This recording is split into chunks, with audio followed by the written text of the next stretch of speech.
Allahumma sholli wassalim ala. Assalamualaikum warahmatullahi wabarakatuh. Assalamualaikum warahmatullahi wabarakatuh. Izin bertanya, di tahun 2012 saya membeli rumah dengan cara kredit via bank X. Saya tidak perlu sebutkan ya. Saat itu saya belum paham dengan transaksi riba. Nah, sekarang cicilan rumah tersebut masih tersisa kurang lebih 6 tahun lagi. Berdosakah jika saya tetap lanjutkan sampai cicilan selesai? Atau saya harus meninggalkan atau menjualnya? Baik. Islam itu bijak, nggak langsung tiba-tiba begini. Ini kan udah 6 tahun katanya, berarti kan berproses nih dalam berjalan ini. Sekarang ditimbang dulu, kalau hifdzul mal dengan hifdzul nafsi itu kuat mana? Ini ada hifdzul nafsi nih, ini ada hifdzul mal, ya kan? Baik, antara hifdzul nafsi bertemu dengan hifdzul mal, yang paling kuat yang mana? Menjaga jiwa atau menjaga harta? Paling gampangnya gini lah, mencuri itu haram nggak? Apa? Haram ya. Kata orang semua mencuri itu haram kecuali mencuri hati anak bapak mertua dia.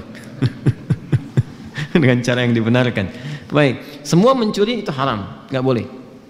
Gimana kalau ada orang lapar, sangat lapar, yang jika dia tidak mengonsumsi sesuatu, resiko kepada jiwanya. Lalu dia lihat ada makanan tuh yang bukan hak dia, diambil itu untuk memenuhi hajat laparnya sehingga terjaga dari serangan-serangan yang berpotensi menghadirkan kematian. Walaupun kita katakan kematian itu ajal, tapi tetap ada sebabnya kan. Baik, apa hukumnya mengambil barang bukan punya orang lain untuk menjaga nyawa misalnya di situ? Tuh, itu ada detailnya lagi, ada detailnya. Nggak bisa langsung disampaikan boleh, ntar berapa juta orang ntar pada mencuri itu, ya nggak bisa begitu, ada turunannya lagi. Itu pernah kejadian di masa Umar bin Khattab, ya saking terpaksanya dia mencuri, mengambil buah atau makanan tertentu, dan ketika akan dikisos disampaikan kisahnya, dimaafkan, ma'dzur, ya malah balik mengevaluasi, nangis itu luar biasa nih presiden nangis kan, takut dihisab sama Allah karena ada satu rakyatnya yang kelaparan, saking takutnya gitu. Ya sampai kan terkenal kalimat Umar itu, kalaupun ada kambing di satu wilayah terpencil di bagian kekuasaan yang aku pegang, kemudian kakinya terpeleset aku nggak tahu, itu diistighfarin sama Umar, karena khawatir ketika kambing itu mati nggak bisa dikonsumsi sama yang punyanya dan menjadikan dia kelaparan. Itu sampai ke situ mikirnya. Ya itu menurut saya sejarah Umar itu patut ditiru. Anda kalau mau jadi pemimpin tuh keluarkan tuh fikihnya Umar itu, dan itu akan luar biasa tuh, luar biasa dahsyatnya. Nah, ini yang saya maksudkan. Kenapa saya ilustrasikan itu dulu untuk menarik ke sini. Anda kalau berhenti di sini saat ini, masuk kategori darurat nggak gitu? Ya, kalau diputus nih, putus misalnya, dah selesai. Itu mengganggu kebutuhan primer yang sedang berjalan nggak selama ini? Yang menunjang aspek berkehidupan. Tinggalnya di mana kalau langsung diputusin? Ada tempat bernaung nggak? Nggak boleh ujuk-ujuk begini, tinggalin tuh. Tiba-tiba nanti nggak ada penopang sementara waktu pada saat itu yang disiapkan dan menjadikan kemudian lebih sulit dari sebelumnya sehingga mengganggu keberhidupan. Ini konstruksi ini nggak disampaikan sama beberapa penceramah yang menyampaikan dengan jawaban dari pertanyaan serupa. Suruh keluar dari pekerjaan, langsung keluar jualan pecel lele, pecel ayam atau yang lainnya. Tiba-tiba kegiatannya habis, nggak ada jembatan, malah lebih rusak daripada sebelumnya. Ujung-ujung syariat ditinggalkan, nggak percaya lagi pada Islam. Ada yang begitu. Ada. Saya pernah menangani kasus limpahan. Kasus limpahan. Ini fatwa yang langsung dikatakan keluar, nggak boleh, haram, riba, keluarnya. Begitu keluar apa yang terjadi? Dia mencoba jualan, gagal. Akhirnya dia memaksa memisahkan ayah dan ibunya.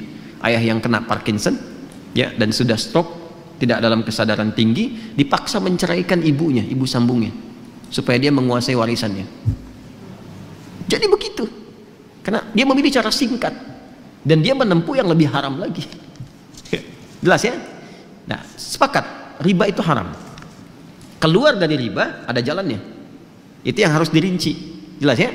Maka bagaimana rinciannya? Pertama, timbang aspeknya. Ini yang bertanya ini, lihat, udah punya jembatan belum? Kalau bisa ditinggalkan ini, ya ditinggalkan sudah. oper cicilan, alihkan ke bentuk syariah.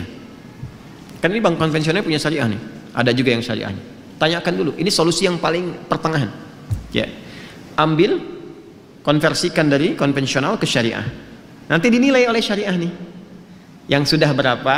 Biasanya syariah itu akadnya langsung jual beli nanti. Ya, ini dinilai berapa asetnya, harganya berapa, cicilan yang ke banknya yang konvensional berapa, dilunasin oleh bank syariah. Nanti ada skema untuk penjualan. Dari penjualan itu terjadi akad yang dibenarkan. Setelah akadnya terjadi, lanjutkan cicilan, itu jalan tengahnya. Jelas?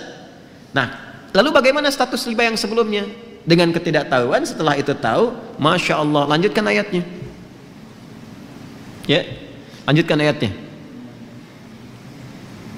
Yang ke kalimat, ya ayyuhalladzina amanu taqullaha wa dharu ma baqiya minar riba.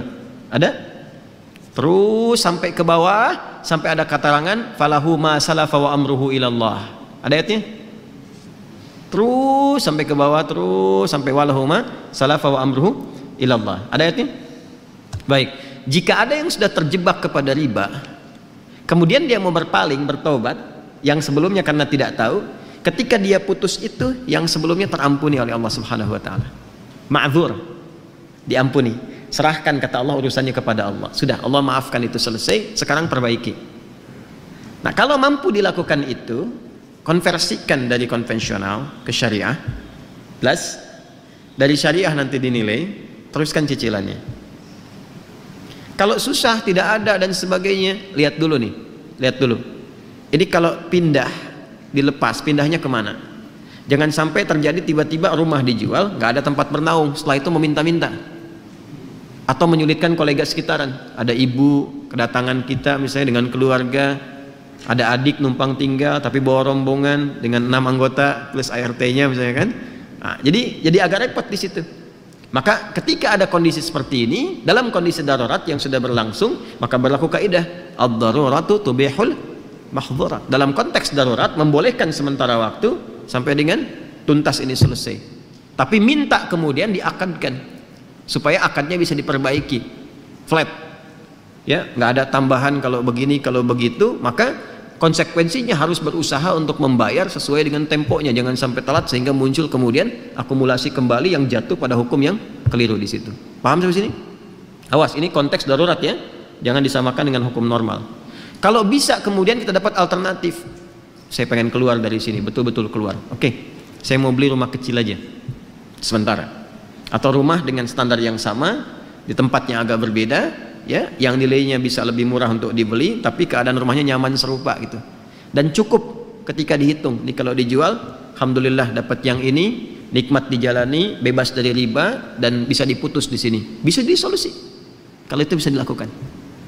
Nanti janji Allah akan mengganti yang itu dengan yang berlipat lagi. Ya, paham ya? Nah, itu 3 bagian ini yang harus saya terangkan. Tinggal melihat ini yang bertanya kepada keadaan dirinya. Jelas ya?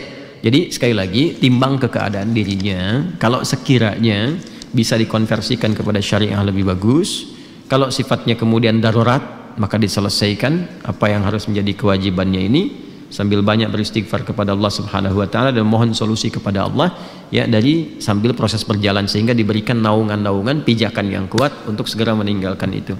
Kemudian yang ketiga, kalau ada tempat yang bisa digunakan untuk jadi alternatif, jadi pilihan, lebih bagus, jalani itu. Dan jangan gengsi ya, gengsi itu hanya status kemanusiaan aja. Tetap kalau udah meninggal, sama juga. Anda mau yang di komplek, orang bilang kota dengan kampung, tetap meninggal dikuburnya di mana? Tanah juga. Jelas ya?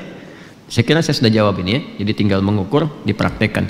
Mohon izin, agama itu harus komplit disampaikan. Kalau enggak jadi bencana nantinya. Nggak bisa kita, oh ini ambigu, yang jelas aja yang mana. Yang jelas itu yang saya terangkan. Jelas ya? Yang jelas itu yang saya terangkan. Nanti pilih di mana yang paling berkesesuaian untuk kita saat ini, itu yang ditempuh. Itu jadi jembatan. Paham? Baik.